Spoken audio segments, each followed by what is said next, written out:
Às 3h45, em algum lugar nas profundezas do Mar do Japão, 2 submarinos russos deslizam por águas escuras. Silenciosos ocultos? Apenas o mais leve zumbido elétrico denuncia sua presença.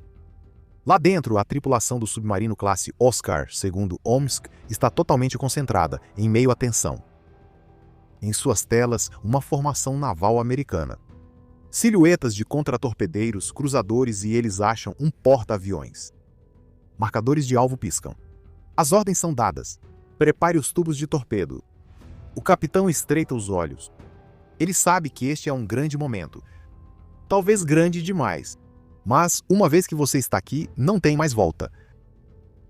No Centro de Informações de Combate do USS Curtis Wilbur, um contratorpedeiro da classe Arleigh Burke, o clima é igualmente tenso, mas por um motivo diferente. Eles fazem patrulha de rotina. Técnicos de sonar escutam o mar, mas o oceano permanece silencioso. Silencioso demais. Captando contatos fracos, uma voz chia. Às 3h49, o capitão russo dá a ordem. 2 torpedos tipo 65 de 650 milímetros, os gigantes da frota russa, deslizam para o Upowa. Esses monstros não são peixes comuns.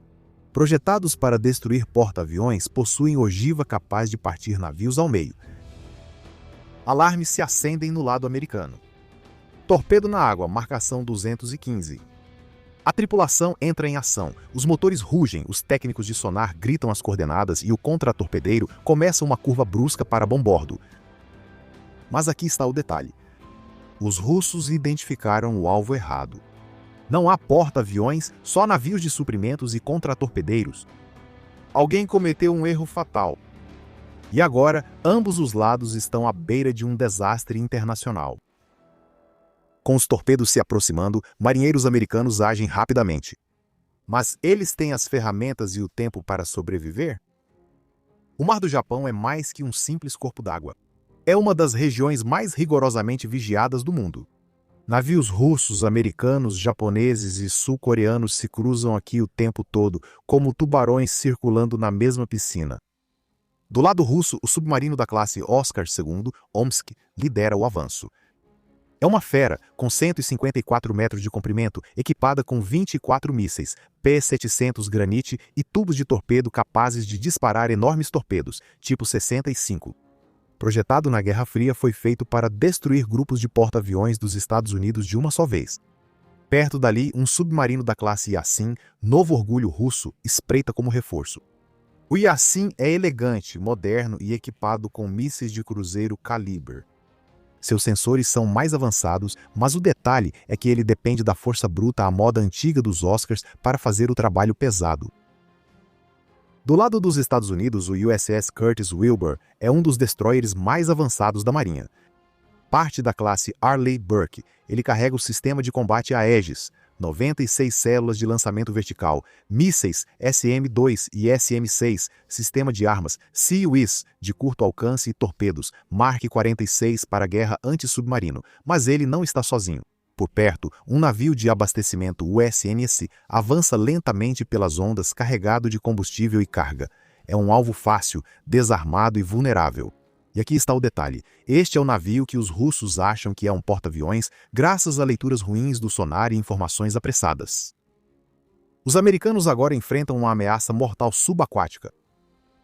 Dentro do Omsk, a tensão é palpável. O submarino da classe Oscar II não é pouca coisa. Conhecido como matador de porta-aviões, foi projetado para destruir grupos de ataque da Marinha dos Estados Unidos. Os americanos têm uma chance de reagir. Mas o que eles têm a bordo para conter o que parece impossível de deter? Vamos embarcar no USS Curtis Wilbur.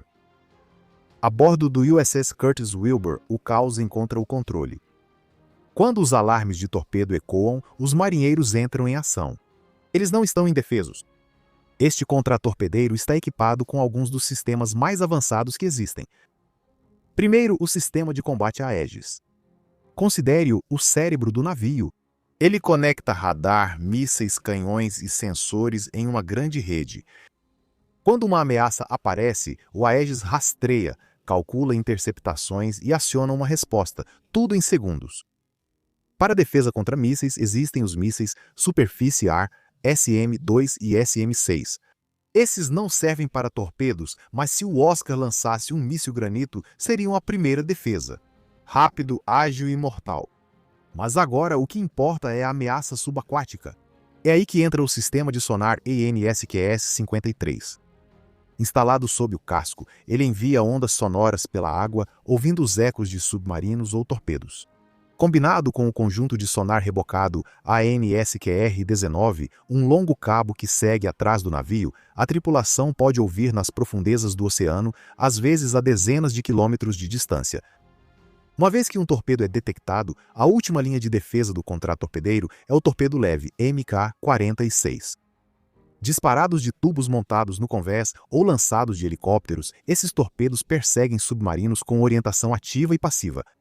Eles não são enormes, mas são rápidos, cerca de 45 nós, e letais contra ameaças submersas.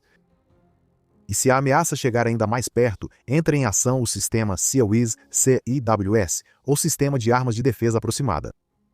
Essa fera dispara 4.500 tiros por minuto de uma metralhadora Gatling de 20 mm, criando uma parede de chumbo projetada para destruir mísseis que se aproximam ou pequenas embarcações. É o botão de emergência do navio quando todo o resto falhou. Mas não é só o equipamento. O USS Curtis Wilbur também conta com helicópteros MH-60R Seahawk, equipados com sonar de imersão e mais torpedos. Esses helicópteros aumentam o alcance do navio, caçando submarinos além do horizonte. A tripulação americana é treinada, faz exercícios constantes e está pronta. Mas aqui está o problema. Eles não estavam esperando por isso e reagir a um ataque subaquático inesperado exige mais do que tecnologia. Exige decisões em frações de segundo. À medida que os torpedos se aproximam, os russos têm uma terrível constatação. Eles miram nos navios errados. Eles vão conseguir impedir o ataque a tempo? Será que os americanos precisarão revidar? Luzes vermelhas brilham no centro de comando de Omsk. Os torpedos estão na água. A contagem regressiva continua, mas algo está errado. Um oficial júnior de sonar percebe ecos estranhos. O navio que eles miraram é menor do que o esperado. Cadê as turbinas a jato e o convés de aeronaves? Um mau pressentimento se espalha pela tripulação russa. No submarino classe Yassin, uma segunda confirmação chega. A assinatura de radar não corresponde à de um porta-aviões. É um navio de suprimentos, não vale um torpedo de $900 mil, muito menos começar uma guerra. O caos irrompe na cadeia de comando russa. O capitão ordena contato imediato com o Omsk. Sinais de rádio percorrem as profundezas. Torpedos na água às vezes podem ser desativados por comando acústico se você for rápido. Mas cada segundo conta. A bordo do Omsk, um jovem oficial grita: "Foi um erro de identificação." O rosto do capitão perde a cor. "Mandem o comando de abortar, agora!" No mesmo momento, a bordo do Curtis Wilbur, os marinheiros se preparam. A voz do oficial de sonar é firme. 2 contatos rápidos, 1000 jardas e aproximando. O comandante cerra os dentes. "Preparem-se para o impacto." No lado russo, o comando de abortar atravessa a água em uma série de pings codificados. Os processadores a bordo dos torpedos escutam, verificam e milagrosamente respondem. O sistema de propulsão é desligado. Os torpedos desaceleram, derivam e afundam inofensivamente até o fundo. Os americanos, sem saber do desligamento repentino, estão a segundos de lançar contramedidas. Então, silêncio. Sem impacto, sem explosão. Apenas uma tripulação confusa observa as telas do sonar ficarem em branco de repente. Os americanos ficam se perguntando: isso foi um acidente? Ou o começo de algo maior? E agora é a vez deles agirem. No USS Curtis Wilbur, o ar está carregado de adrenalina. Marinheiros seguram consoles, oficiais gritam coordenadas e equipes de controle de danos estão prontas. Mesmo que os torpedos nunca atinjam o alvo, a tripulação não sabe o motivo. Para eles ainda é um ataque. Comandante ordena lançar contramedidas. Quase instantaneamente, o navio lança iscas rebocadas Nixie, longos cabos que ficam atrás emitindo sinais acústicos falsos para atrair os torpedos para longe. O navio também prepara foguetes anti-submarino ou ASROC, prontos para lançar torpedos leves nas águas em alta velocidade. Acima, um helicóptero MH-60R Seahawk começa a girar as hélices. Em minutos, ele voa baixo sobre o mar escuro, baixando o sonar na água para caçar atacantes. A tripulação do helicóptero ouve atenta, buscando ruídos das hélices ou vibrações do casco. O sistema Aegis do USS Curtis Wilbur processa todos os dados de uma só vez. Leituras de sonar, varreduras de radar, transmissões do helicóptero. Ele tenta entender o que acabou de acontecer. Uma coisa é clara, havia submarinos lá fora, em algum lugar, vários, e eles chegaram perto. Enquanto isso, centros de comando americanos em terra são alertados. Satélites mudam de posição. Aviões de patrulha de longo alcance decolam e contratorpedeiros próximos são alertados. Um ataque a navio de suprimentos ou contratorpedeiro pode causar crise global, e ninguém arrisca. De volta debaixo d'água, submarinos russos permanecem em silêncio. Sem barulho de motor, nenhum periscópio se levanta, nenhum sinal de rádio. Isso é conhecido como assentar no fundo do mar, ficando rente ao leito marinho na esperança de desaparecer. Os americanos vasculham uma área ampla com sonar em várias profundidades, buscando qualquer pista possível. O que torna isso ainda mais arriscado? Os americanos ainda não sabem que isso foi um erro. Do ponto de vista deles, é um ataque não provocado. E isso deixa todos os navios, submarinos e aviões da região em alerta. Os russos vão emergir e admitir o erro deles? Eles vão arriscar um confronto perigoso debaixo d'água? O que os americanos podem fazer para evitar que isso vire uma guerra? Bem abaixo, na sala de controle do Oscar Z, o capitão russo enfrenta uma decisão brutal. Emergir e arriscar passar vergonha em público? Ou se esconder e arriscar uma guerra? Ele sabe de uma coisa: o silêncio só vai piorar as coisas. A tripulação ativa uma boia de comunicação de baixa frequência que flutua perto da superfície e envia mensagens criptografadas sem revelar a posição exata do submarino. Um sinal codificado é enviado. Cessar fogo, identificação equivocada sem intenção hostil. Tentativa desesperada de reduzir a tensão. No USS Curtis Wilbur, o comandante recebe a mensagem através da rede da frota. O ceticismo domina a sala. Pode ser armadilha, alerta um oficial. Mas os superiores tomam a decisão. Não atirem, fiquem de prontidão e observem. Ao mesmo tempo, aviões de vigilância dos Estados Unidos detectam um sinal sutil. Os submarinos russos estão se afastando devagar, de forma deliberada, indo para o norte, não em direção aos navios dos Estados Unidos, mas de volta para suas próprias águas. É um sinal que os americanos entendem. Baixem o nível de alerta. Os navios dos Estados Unidos mantêm posição, não perseguem.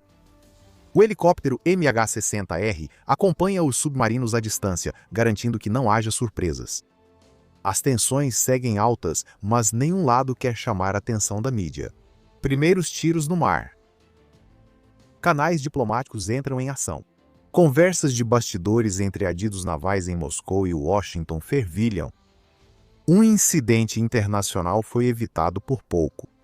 Não por causa de armas, mas porque alguém teve coragem de desacelerar e pensar. O que realmente podemos aprender com esse quase desastre? Por que as marinhas modernas ainda arriscam tanto em mares congestionados? Bem, vamos analisar isso. Esse quase acidente mostra uma dura verdade. Mesmo com a melhor tecnologia do mundo, o erro humano pode levar nações à beira do desastre. Submarinos dependem de sonar, radar, dados de satélite, mas tudo isso pode falhar sob pressão. Ondas, clima, sinais interpretados incorretamente. Basta um pequeno erro.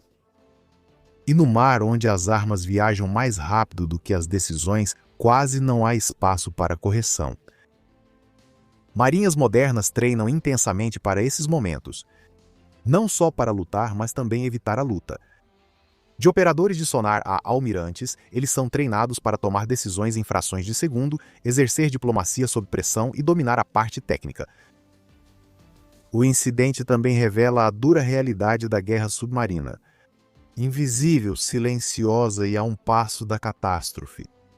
E às vezes a decisão mais inteligente não é puxar o gatilho, mas recuar.